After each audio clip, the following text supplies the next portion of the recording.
voices filled the air with a low hum, asking, "May I have the pleasure of this dance?" Throughout the room, the ladies softly replied, "Of course." As the quiet strains of music filtered through the air, the couples danced the night away, spinning around and around each other. Hi, my name is Carrie Wills, and I will be speaking tonight on the etiquette of ballroom dancing. My interest in etiquette began about the age of 7. Almost 5 years later, I began a Civil War ballroom dancing course. It taught me a whole new aspect to etiquette. As ballroom dancing has developed from the early minuet and waltz to the tango and cha-cha, the rules have the same basic purpose, but are slightly different. Ballroom dancing became a fashionable social pastime in about the 1500s. Modern dance became popular in the 1900s.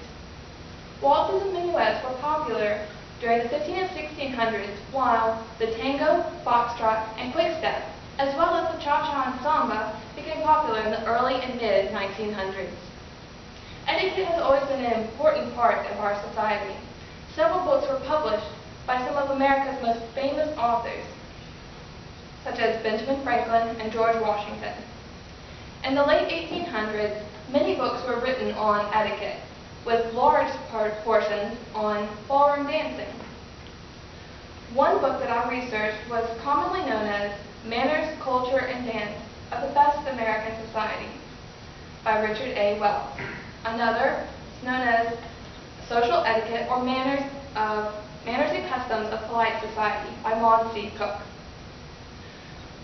These books contain many rules that might seem outdated today, but the basic purpose is still the same. Now, these rules are actually very similar to the 1800s, but after the women were granted the right to vote in 1920, some of the unstated rules slowly began to change. During the 1800s, men were the ones who asked women to dance. However, now it is acceptable for women to ask men to dance, no matter how formal the occasion. The basic rules are still very similar, such as how to ask for a dance, how to decline a dance, and to not monopolize one partner. When a person asks for a dance, there are several polite phrases, such as, "May I have this dance?" "Would you like to dance?" or perhaps even, "Care to dance?" At the end of a dance, it is also polite to thank the other person for the privilege of dancing with them. However, it is not polite to reply with, "You're welcome," but to thank them in return. If an individual is asked to dance, they should not decline unless they are either tired, or they do not know the dance, or they have promised it to someone else.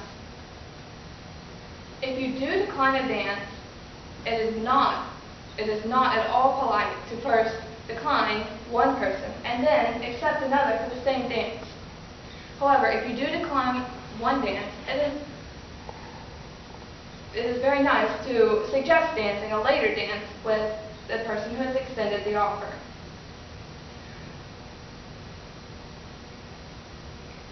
It is also very impolite to monopolize one partner. If a couple came to the dance together, they should not dance with each other too often, but should continually dance with new partners. Dancing is supposed to be a social event. If there were not rules to follow, the dance would not flow smoothly. Nevertheless, ballroom etiquette is not a list of rules that should be memorized, but should be a natural occurrence that comes from being polite. You need to think of your partners before yourself.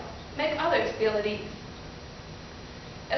The host of the dance must take care that everyone is welcome and not left out. If a particular person is sitting against the wall silently, then they need to make sure there is someone, the host of the dance should make sure that they have been asked to dance, or it is their choice to sit out and not dance. Etiquette, however, differs from country to country because of language and social differences. We need to learn to accept those differences and respect them as well. An old English proverb says, "When in Rome, do as the Romans do." If culture and society change, the etiquette of ballroom dancing is still the same. The golden rule sums up all of ballroom etiquette into one rule: do unto others as you would have them do unto you. Although the 1800s seem like it was ages ago, and a time that is now gone with the wind, the principles of that time still apply, even if the culture has changed. Men should be gentlemen, and women should be ladies. Thank you for allowing me to speak to you today.